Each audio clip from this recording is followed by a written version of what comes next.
This is the Latched On Podcast, where we explore the outdoors, including hunting, fishing, and woodsmanship in the Appalachian Mountains.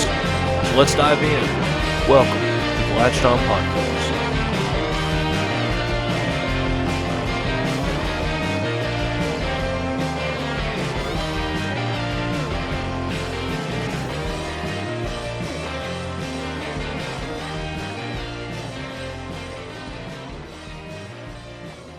So, guys, welcome to the latest episode of the Latched On Podcast with Andrew and Zach. We did have a scheduled guest tonight, but we've rescheduled it for tomorrow, so you'll find out in that episode. But we're trying our new virtual webcam studio right now because it's cold outside and we got busy lives right now, especially right after Christmas. So, Zach, first of all, how was your holidays and Christmas and all that Everything stuff? busy as always, but good. I think all of December was busy for us. As soon as rifle season opened, it was just full throttle Christmas. Didn't get out and hunt at all hardly during late muzzleloader, but I don't think I went once in December, which I'm pretty upset about. yeah, I think I may have got out. I think I may have went out one day, and it Mm. just. I think it was like 10 degrees that day, and I just said, "No, I'm going to go back to the house. I'm a little cold." So Yeah. it is what it is. So today we're just going to talk about general how 2024 went, and it pretty much gave us a beating. Like you came out with some deer, I didn't come out with no deer. I'll tell more about that story later. And then Sword came out with a deer. So I mean, everybody got a deer. Sword is who's done the best this year. Yeah, Sword did the best. He actually got him what a deer during actual just plain Jane archery season. Yes, he got him. And That was also his first archery deer at yeah, all. First I, archery kill. yeah, I'd say out of all of us, he was the only one that got an archery kill, wasn't he? Yeah, because you didn't even get it. But it is what it is. You can't plan. You can't make the deer do what you want to do. Just combing over what I did. I'll probably talk more about it later episodes, but pretty much how it happened is last day of muzzleloader for me, early muzzleloader, and then rifle season. I had two pretty much textbook opportunities, and I'm not blaming everything on the rifle or the muzzleloader. I'm gonna take probably 70% of the fault on that. Just I think I just had the heart jitters with the first Oh, one. But it did turn out the muzzleloader scope was off. It must have got bumped. It was off enough for it to miss the shot. Buck was still kicking as of November 27th, but he was nocturnal, so is what it is. And then I had another shot at an 8 pointer, and I shot right at him with a rifle, and it hit the tree right in front of him, like a little laurel tree, nothing about 6 inches wide, and it split it right down the middle. Got the bullet out of the wood and everything, and I'm just like, you cannot. Like I think that was just like I get two buck tags. I think that's the good Lord telling me it's just not this year, just not yeah. this year for you. So I That's don't what know. the Sword. He actually got he got to shoot a buck, and it says his biggest buck to date this year. So he got his first archery kill and his biggest buck. Yeah, he did. He got that in Tennessee, didn't he? Yeah, he got it. He went with a guy in Tennessee we was in the army with, and his first shot he split a tree. Yeah, But I he was so remember. far away he didn't spook out because they were shooting. They was on. I think somebody had let him hunt a farm, which was Yeah, cool, and it was a long shot, so he couldn't see that tree because his was only like a 2 or 3 inch diameter tree, and he yeah. split a limb, and it was so far away it didn't actually spook the deer because it was the distance and everything. So, but he ended up making a good shot on it, and it didn't go nowhere. Oh heck yeah! At least you got meat in the freezer. Thank God I still have enough deer meat in the freezer from 2 seasons ago of where I'm still okay on the meat freezer Yeah. part. But I'm sure this upcoming 2025 fall season, it's going to be a make it or break it. Like it's going to be if I want deer meat in the freezer, I got to just get it. Mhm. But overall, you got how many deer did you get this year? You got two, So didn't you? yeah, but I got my hunting kick too. So I didn't Yeah. get, didn't get anything because I was good at hunting. I just my mom's got that small piece of property that I usually don't. I want to hunt. The neighbors don't tame their dogs. They got a bunch of wild dogs, and Yeah. I literally the year before all my cameras. Every time I had a deer on camera, it was being chased by one of the neighbors' dogs, and we have Right. called and called, and they won't fix it. A couple of I don't know. They wasn't. They chased the majority of the deer off. There's like a small doe group that lives there, and the county it's in, the second week of rifle was rifle doe. You could shoot either Yeah. sex. So I went and went down there and actually shot one standing at about 100 yards. And I had the boys with me, and which I wasn't even like trying to hunt. I was actually going back there to see if there's anything in the woods, and I was going to set up my tree stand on the field edge, and deer was in the field, so I ended up just shooting it from standing. And then I went and found it, and then I come back and got all the boys and let them track it so they Yeah, could learn how to blood track, which was a perfect. So like that right there was a success in my season, just I'd because. say yeah, it's a good teachable moment. Yeah, so I went back with them and let them and like showed them how to blood track, and they tracked it and everything, and it didn't run but like 40, 50 yards. So Right. that was good. And then the very next day I went back and climbed up in the tree stand like an hour before dark. And then about 30 minutes, about 30, 45 minutes later, um, shot a big mama doe and Heck yeah. got her. So I got two in a row, or 2 days in a row, but they was both with the old lever action 30-30. Round has killed more deer than any other round in the U.S. history, so can't Yeah. go wrong with a 30-30.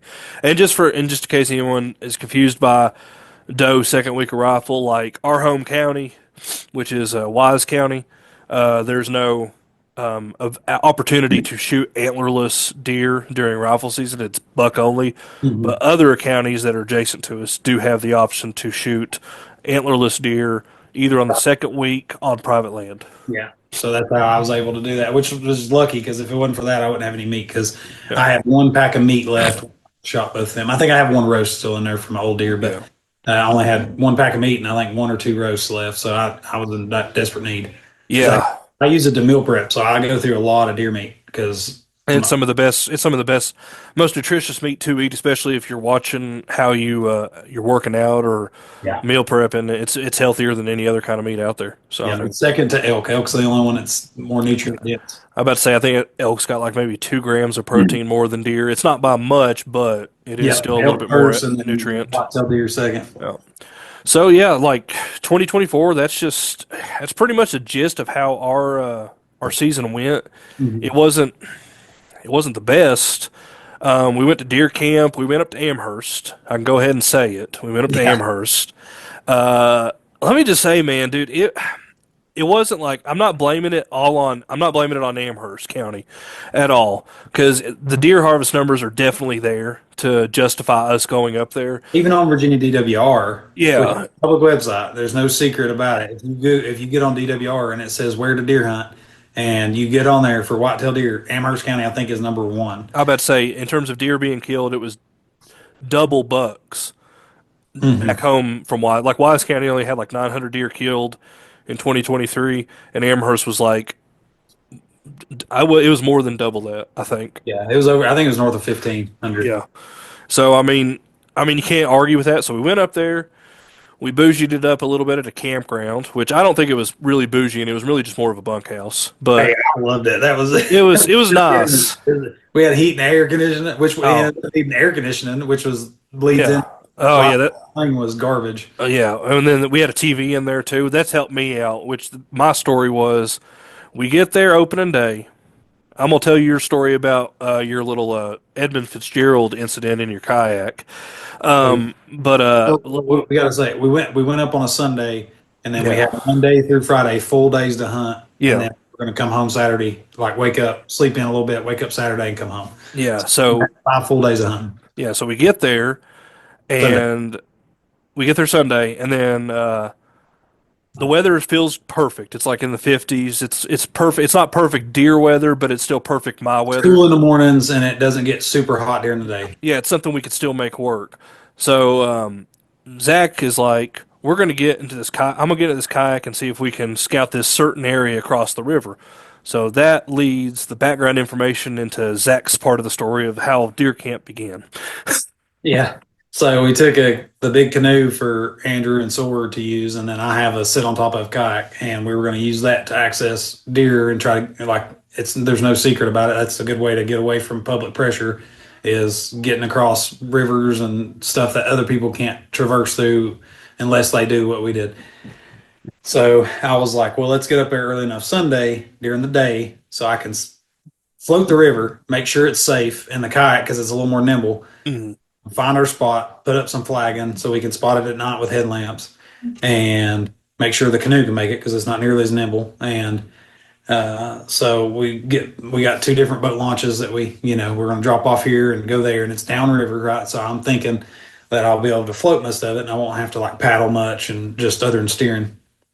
Well, river is huge. It Hmm. wasn't that high, but it was huge, and that river is nothing but bedrock. So you'll go from 4 inches deep, and it's just literally rock underneath you, to where it's 20 foot deep. And then it goes up to 4 feet, and then it's 8 feet, and then it's 20, and then it's 6 inches again, and then it's like that the whole way. Yep. Um, and then there's like a couple sections of rapids, but nothing looked major No. on from the maps and e-scouting. And then when we were there last time for when we went up, we drove through there on the way to Mobile Hunter Roadshow. Hmm.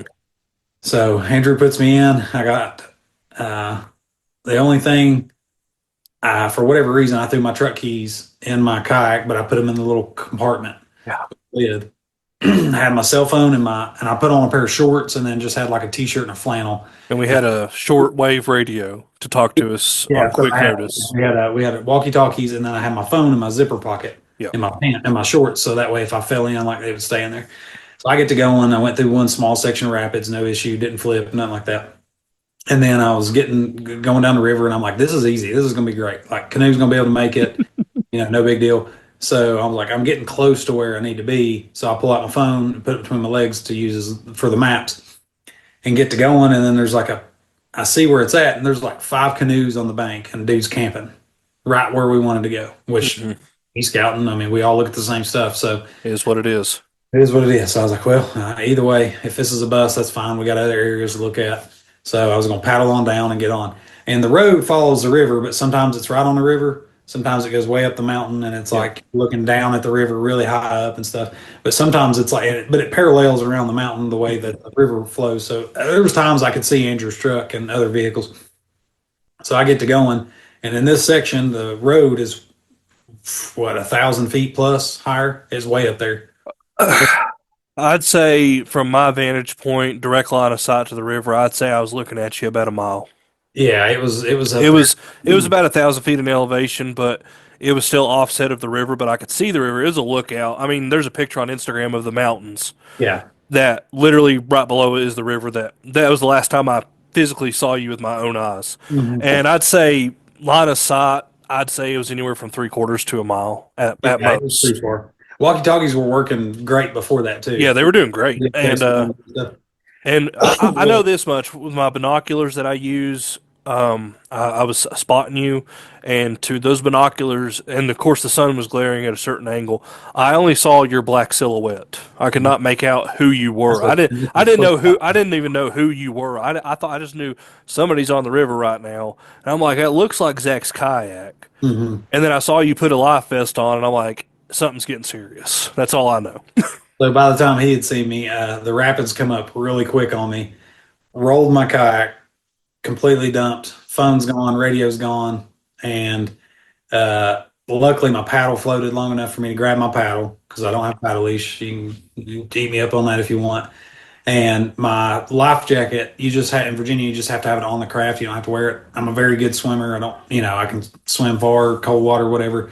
Wasn't too worried. It was under the bungees in the back, but I did have my life jacket with me. Now you see why I was like, something bad's going to happen if you put your life vest on. Yeah, because I had my Grail water bottle. Yeah. Luckily, that expensive freaking water bottle, I drank enough of it to where there was an air pocket on the top, and it Okay. was because I finally so I when I flipped, I hit some rocks, got cut all to pieces, grabbed my paddle, and then swam over to the kayak and got it, and then I went to flip it over, and it hit me in the face, and like enough to my nose bled.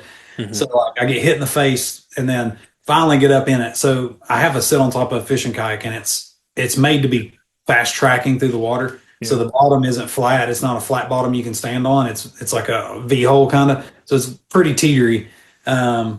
And flipped out of it 2 or 3 times getting into it. Like I literally flipped in and out of it like 3 or 4 times. Finally got back into it, and seen my water bottle floating. So I paddle and grab it, and then I come back to where I flipped in the radio, and I knew the radio was garbage, like because it's not waterproof. Yeah. Phones are waterproof for so long. And the section I was in, I was able to get back up behind the rapid and paddle, and that's when you caught me. I was circling because I was trying to see if Hmm. my phone would light up, even though there wasn't good cell phone signal. I was hoping my phone would light up and I could dive down and try and get it because Right. there's a section of rock right there at the rapids that was like 4 inches deep. So I literally could, I pulled up my kayak on the rock and was standing in the middle of the river. Yeah, that's when I first caught you, like Yeah. visual of you. And so I was trying to see if I could leave my kayak, pinned up on that rock and dive down and get it. Could not find it. I waited for about 10 minutes paddling around, just trying to see if I could find it. Um, because my big thought was I'm not going to have maps for the rest of the week. That's what I was worried about. I knew Andrew obviously had a phone. I can call the wife. I wasn't worried about that. But Don't um, tell her that. yeah, so of course I'm drenched to the bone. It's 50 degrees. The water temps are probably low 40s, hmm maybe cooler than that, maybe high 30s, low 40s, somewhere in there. Water That's temps, they were water, cold. It was cold. yeah, because it was only like 52 or 53 that day, so it wasn't like it was super hot, No. 54 maybe. So I get to go and paddling, and then this river is so wide that it doesn't push you. There's no other Mm-mm. rapids you don't get pushed. Well, then Andrew sees me put on my life jacket because there's another set of rapids after that one, and knowing me, if I have to put on safety gear, like it's bad. It's hmm not a big deal. So I go through the next set of rapids, flip again, go floating down the river, grab my paddle again, get on my kayak, and the only thing I have left now is just the paddle, the kayak, and my water bottle. Well, it's floating down the river again, so I finally find it. I spot it bobbing down the river, and I paddled way down and got it. So at least I had water, and I could filter more water out of the river. So I was gonna, I was gonna survive at least a couple days Right. if I didn't freeze to death. So I get to paddling and paddle and paddle and paddle, and I forgot that the drop, like the difference was like 4 miles. It was like a Mhm. 4 mile paddle, which is a pretty big paddle, especially when the current's not dragging you like I was hoping it would. And especially when you're freezing to death. And yeah, so paddling was the only thing keeping me warm. Yeah. So I'm paddling, paddling, paddling. Finally get down there to a right before I actually bump into some people kayaking and ask them where the little launch was, and they told me I was almost there. It was like 5 more minutes down the river, so I was like, "Well, thank goodness, there's an end in sight." I get down there. Well, there's a hiking trail parking area right before the thing, and I ended up just getting out of the hiking trail spot because I could drag the kayak up through there pretty easy. Yeah. And I go up there and sit on a guardrail, and can't get a hold of Andrew. Don't know. I don't have Andrew's phone number memorized, so I couldn't even ask to borrow a phone. And No, and I'm driving up and down the road looking for you. I didn't know you were already parked, and I'm panicking. yeah, you said I'm you was deciding how you was going to tell my wife I'd yeah. drown. I'm like, how am I going to tell your wife that you're dead because you decided to go down a river and you lost everything? And I'm like, this is not going to go well. Yeah. So Andrew gets there, and I'm just sitting on the guardrail shivering, And so I jump in the truck and call the wife and tell her that my phone's gone, and we'll see what we can do and everything. And she doesn't expect anything less, so it was a pretty normal conversation for us. And then so then we go and check into the cabin and all that, and then luckily in the city next to us they had the carrier that we use, so Yep. I was able to drive in there, or we drove in there, and 5 minutes before they closed, I walked in and was like, "Yo, I need some help." And I still look like the shit beat out of me because I was still bleeding and everything. And that guy in there was like, "What's up, man?" And I was like, "Well, my phone's at the bottom of the James." And he was like, "Yo, I got to hear this story. I'll help you." So he's like, "Sit down here, man." And I just had quit shivering, like, because I was still cold, even though I'd changed clothes. And so I told them the story, and they thought I was crazier than hell doing all that for just to get a deer. I mean, Yeah. yeah, but we're crazy people. We're crazy people, though. Yeah. But my phone had been messing up anyway. Battery had been dying in like two, Right. 3 hours. Like I was having to charge it 3 or 4 times a day. So it worked out. It was like a 4-year-old phone. So it worked out. They're only made to last a year or two anyway. So And then, so luckily we got your phone figured out, so you were good for the rest of the week. And yeah. then the second day happened, which was temperature weather wise, it was probably the best day to hunt. We Monday. were we were ready to go. I woke up at 3 o'clock in the morning, sort of like, all right, I'm ready to go. I was like, yep, I'm gonna use the bathroom and then get dressed and we're gonna go. Well, buddy, I got sick. And I had some kind of stomach bug. I started throwing up, and I said, Zach, just go on without me. Maybe I'll join you. Buddy, I was laid up in a bed until noon the next day, Mhm. and it sucked. Because I didn't have no medicine either. Yeah. Um, Well, Monday was the best day. It was the coolest day we had all week. It was in the highs was like the same, about 50, low yep. 50s. And And you actually saw deer. Yes, I come to full draw on a doe that morning, and she busted me. She was walking. Wasn't spooked for me, but she was like not a trot, but not a slow deer walk either, just a fast paced walk. Yeah. And I tried drawing while her head was behind a clump of trees, and she was walking too fast. So by the time I settled into my draw, her head had already cleared. Hmm. She stopped and snapped because she caught movement, and her Yeah. whole vitals was behind that clump of trees. So what I learned from it is if they're walking that fast, probably just wait and draw when they're in the wide open, just Yeah. because you have more of a chance to do it. Because if they're walking too fast to get the draw in behind a tree, which is what 90, that's what we all try to do. If they're walking too quick to do that, just wait until they're in the wide open. That's in well within bow range. And because she was only like 12 yards and I was only 2 sticks high, Hell um, yeah. super low and close, like chip shot, So Hmm. I could have just waited until she was in the wide open draw, and then they usually freeze for that split second. Then I could have probably got a, if I would have Yeah. worked past that, if I made a good shot, then it would have worked. Um, and then I seen some more deer. I can't remember exactly. I should have wrote it down. And then I think I went back that evening and seen more deer, and none of them were in bow range. And something, I think they were trying to rut because like I had does that would like sprint, like full Hmm. blown sprint, not because of me, like from around the ridge, like Right. from like two ridges over, and just sprint through and never even slow down. So I think something was bumping them around because there wasn't no hunters at this time. We were the Hmm. only ones hunting back there, and then had a buck come up from the only spot I'd set it up to where it was pretty like crappy. The crappiest shooting area was to my weak side. Hmm. And a buck come from, and that's where my wind was going. So that's why I set it up that way. I was like, well, if a deer come from this way, I probably can't get a good shot at it anyway. And a nice buck come up that way, and I caught wind of him, and he was sniffing around, or I caught wind of him. He caught wind of me, and I Hmm. saw him sniffing around. He blew out. I drew back on him, and could not get a clean shot on him where he was at behind that No. stuff that I'd set up there. I think you told me it was a good buck too. Like decent. It was a decent buck. Yeah, he wasn't as big as this one, but he wasn't far behind. Like Right. he would have went on the wall. I mean, for sure. Oh yeah. So, but that was pretty much it from that end, or from my end on the first day, and then after that we went and bounced around and tried different places Tuesday through because you didn't get to come out till Tuesday evening, No. and like My Tuesday, my my day consisted of watching Fox News and how our country is going to go into the crapper because of the election, yeah, and me looking at the end of a trash can. I didn't hmm puke no more, but I did not feel like any good. That was my Monday while you were out gallivanting around looking for white-tailed deer, you know. yeah. So So then, then Sword finally showed up the next day. Yeah, yeah, Sword showed up what Tuesday morning, Tuesday Tuesday. afternoon. It was Tuesday about 11 o'clock is when he came up to camp. No, he got there Monday because he No, was on yeah, yeah, call yeah. Monday You're morning. right. You're right. You're right. So Yeah, he he got came up there. there and he went out with me Monday evening and didn't see anything, but that's when I seen the other deer. And we liked that area.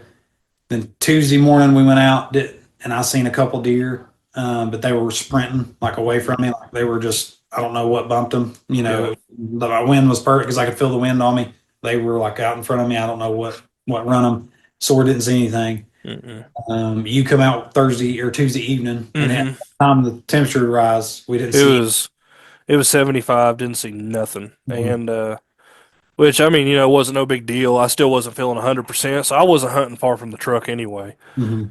And then did we scout a little bit Tuesday evening? Went up on the far mountain, or did we do that I don't think it was Wednesday? Tuesday evening. I think it was Wednesday. We burnt like Yeah. the middle of the day and Yeah. drove over that mountain and could not find any good spot. We thought we found a pretty good spot. A lot of scrapes, a lot of rubs, but didn't pan out to nothing. Yeah, we hunted there for like a day and a half and hunted the crap out of it. Me and Sword found the best And sign we found up on the top of that mountain, and we had to hike like over a mile to get to it. and I was a mile down the hill from you all.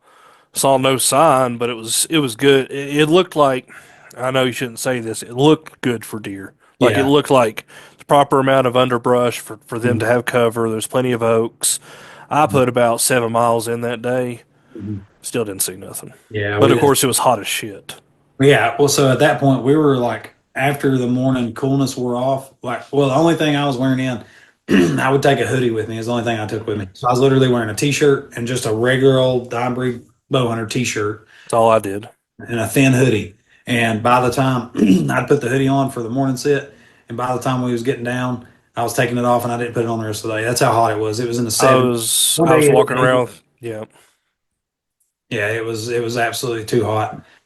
Sweating, getting bug bit. I seen two black snakes. I was fighting black snakes, and I'm like, this is November. I shouldn't be It's fighting with black snakes right now. it's not right. Uh, we ended up finally getting and found a decent spot, which was near where I'd seen those deer at the beginning of the week, and we got Hmm. Thursday evening. Mm, I can't remember because I remember. maybe it was Thursday morning we went back there. Yeah, we went back that Thursday morning because I was near the same spot where you had a Mhm. draw on that deer. That's right. And then Sword did get to shoot a spike Yeah. Thursday morning, and I thought he fell out of the tree stand because I heard a big pow and it didn't sound like a bow going off. And then I heard him cussing because we were only about 60, 70 yards apart, but we was Yeah. like this big finger ridge come down and Oh, it was like a big gully and he was on this side of that finger ridge and then I was on this other side. So like the little, like, so he's hopefully catching stuff coming in and out of the funnels. yeah. And I heard him cussing and I thought he fell and I started calling him to see if he was all right. And then I seen a deer running and it was a big old spike. I mean, he was a big, and his horns were like dark chocolate horns. It was cool. Right. And he was sprinting around the bank from me only about 35 yards. And I grabbed my bow and started to draw back and started just bleating at him. And he never even slowed down. But I could see that it was a bad shot because I could see the arrow in the shoulder. It was real high and in the shoulder. And it eventually fell out. So I think the deer, I mean, unfortunately, he was injured, but I think he'll be fine. Yeah, I mean, he'll live. Deer are tough. Yeah. And then you had to go home Thursday night. Uh, did I leave Thursday? Yeah, I left Thursday night. Stuff with the family. Hmm. I think the kids were still sick, Hmm. and wife just asked me to, if nothing was going on, if I could just come home a little early, and I think I left Thursday around 1, Hmm. and then y'all still hunt Friday? Yeah, so we went out Friday morning in the same spot because the only time we found a spot that the deer would move Hmm. real low in the bottom, and I'm not a huge fan of hunting bottoms, but it was cooler Hmm. and move around Yeah. that creek. I think that was the only reason why we chose to hunt that bottom is because the creek bed was making it cooler, Mhm. and everywhere else it was 76 degrees, and down there it was like 60. Yeah, well, it was even during the day, it was getting up past 70 because I was, like I said, I would be sitting in the stand, not moving, and start sweating. And like I said, I was getting bug bit. I seen a snake down there too, right next to the creek. Hmm. But they would move down there in the mornings. But as soon as 10:30 hit, there was zero movement for the rest of the day. He ended up shooting a second spike, a different one, and he made a bad shot on it too. Hmm. But he is self aware and he done said that he's gonna this year he's prioritizing practicing and Yeah. shooting more. But you got to remember he's an adult onset hunter, so he didn't start. Yeah, yeah. He doesn't have that constant, he's fairly new when it comes to archery hunting, Yeah, and so am I. So, I mean, I can't say yeah. nothing. So because he didn't start hunting but a few years ago, period, and then he didn't start archery hunting until I think this is only his second or third year Yeah, archery. second year. So, I mean, he's still learning and he's self aware and he knows that he's going to practice a lot more this year. And then buck fever gets us all right. Oh, yeah. When you're newer, it's harder the newer you are. So, uh, made a bad shot on that one and we didn't find it. We get back to or we're eating lunch after we quit tracking that deer and it was midday. And Hmm. I said, we got three options. And he's like, what's that? And I said, we can go back. We can try and find somewhere for the evening because this spot is not good for evenings. Sit and hopefully get a deer. I said, or we can go back, pack our stuff up, drive into the city, get a good supper, go home in the morning like we planned. I said, or we can go pack our crap up and go to the house today. I was like, but I'm not really wanting to do that. And he's like, all right, well, we got a long walk to the truck. And we'll figure it out by the time we get there. Hmm. We'll get back to the truck and my truck keys are missing. No, I didn't hear about this. Oh yeah. So get back to the truck and my keys are not in my pocket. And I'm really particular and OCD about where I put all my stuff. And I know there's some old hats out there because some dudes mentioned something to me during Yeah. this situation. I won't say who, but I didn't get along with him very well.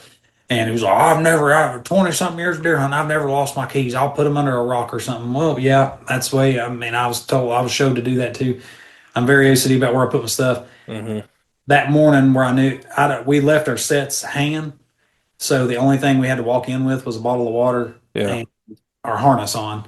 And so I had my harness and I already had my leg straps on. I usually never put my leg straps on. I think when I stuck my key in my pocket, my leg strap was tight and my key didn't go to the bottom of my pocket like it normally does. Mm, And some point hiking down that mountain, my key fell out. And I only keep one key on my key ring, and that's for my truck. The rest of yeah, my keys are in my truck. So that way, if I lose my keys, I only lost the truck key. yeah. And we get back, he's like, "What are we gonna do?" I said, "Well, if we can get the ride back to the cabin, I always travel with my spare Yeah, I keys." left your spare key in the cabin, so you should have been all right there. Yeah, so I always travel with a spare key. So my spare key was back at camp, and we were only about 10 minutes from camp driving time. So we were calling around trying to find a ride, like from people we didn't know, Hmm. and a couple gracious hunters who were getting there for their week of camp that the end of that week to hunt into the next. They drove by and we flagged them down, and they were more than willing to help us. So they gave him a ride back, and he grabbed my truck key and grabbed his truck, and so that way the hunters didn't have to come back all the way. Yeah. And he drove out there and got my truck. And I said, "Well, I guess this settles our plan then." So we went back, packed our crap, and drove home Friday night. Well, We just yeah, hung up stuff like that. The state has a way of telling you, you uh, know. throw in the towel. Yeah, and I mean, like I said, deer camp. We decided to travel a little bit further. We decided to not stay local, and we learned a lot. But I think the biggest thing that we learned out of it is if we're going to hunt an area for a week, which we thought that, oh, we're going to hunt this area for a week, we'll get to know it. We didn't Mhm. start really figuring out until the last day. Yeah. So my personal opinion is every time we travel far away, we pick a place and then we just maybe have a chance to scout it out on the boots on Weekend, the ground, like a burn a month. weekend to go scout it in the spring or something. Yeah, something like that. But luckily, I mean, so far preliminary planning of Deer Camp 2025 is going to be a local deer camp, Yeah. and we're probably going to look at it at a different date around the same time. But right now, I think we're eyeballing October instead of first week of November, unless something Either changes. that, or we also talked about rifle, just taking a week off for Yeah. rifle, and then just staying at the house, like not even camping. Either way, my vacation, the way I planned it out is I got a week in October, I got the first week in November approved, and potentially we'll see how that pans out, but potentially I'll have the last half of November off too. Mhm. So I'm on a wait list at work. We'll see how that goes. Yeah, I don't know. I haven't put anything in yet. We got a big family vacation plan this year. That's half the reason why we got a big vacation planned in the summer. So I'm Yeah, all about keeping it local, keeping it simple. yeah, and we'll just hunt from the house, just but I do plan on this spring, like when I say this spring, I mean as in now, like well, we have a blizzard right now. If you don't know what time of year it is, Uh, I have like 6, 8 inches of snow at my house right now. January 11th, which if anybody looks back on time from this podcast, we've gotten a consistent probably foot of snow in the last week, which Mhm. ain't a lot, but it's just been nonstop. Yeah, and then we don't get usually we get snows and it's usually 3 to 5 inches and then it melts and then a week or two later we get another 3 to 5 inch snow at the most. Sometimes a couple 1 inch snows. This one's it's not shut the county down or nothing, but No. But snows. we've had snows for 7 days straight, Yeah. roughly. We had snow last weekend. So, We had a snow in the middle of the week, and we had a snow last night and today. but there's a bunch of sections locally that I've never scouted or hunted, and I'm gonna go and drop some cameras here locally, Yeah, and then let them soak till March or April until everything greens up, and then go get them. yeah. And just, We've talked about that. Yeah, that's going to be both of our strategies this winter. yeah, I might. I have a couple cameras here. I might just really for the fun of it. I might go hiking tomorrow in the snow and go out here near the other place that we hunt a lot Yep. and drop some more cameras just because. If I get it out, that's actually a good idea because with the snow on, you'll see the deer trails. Yeah, I can see the trails, and that's kind of my thought. And I can set up some cameras in places maybe I wouldn't normally think to put them up, but I can see the deer tracks. Yep, So I'll try and sneak out tomorrow for about 3 hours and do that. And it's a good idea.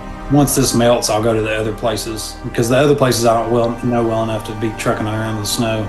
We also got to keep in mind, and this is just with our local forest district, is they do close off some roads starting January 1st. Yeah. So we just got to work around that, but that's no big deal. But generally, our plan is still the same. We talked about it back in last month or in November. Mhm. We're going to quit, not I wouldn't. I shouldn't say quit, but we're gonna dial down the summer scouting to I almost don't plan on zero. scouting at all Like because. my summer scouting is gonna be me driving around national forest roads, and if I see a deer, I'm gonna mark it, Mhm, and then maybe it'd be like, okay, this area has definitely got deer. Let's mhm. check it out. Maybe in the fall. Yeah. But most of the time, it's gonna be either letting cameras soak, and if I let them smoke past March, I may check them out in August or September, like a month before season. Yeah, that's what, because I mean, about the only thing you ever find out in summer scouting that I've learned is where the ticks and poison ivy are, and I'm tired of ticks and poison ivy. Yeah, So I'm gonna stick with, and then it eases too, because like if you ain't spending the whole summer yeah, out from the house, like maybe fall will be a little bit better with the family. yeah. Spend a little more You're time. right. Well, we're losing a little bit of time on this recording right quick, so we're going to wrap her up. Mhm. And we'll talk more about all this stuff in later episodes because we got a big 2025 planned. And we'll talk to y'all next time. Catch y'all later. Sounds good.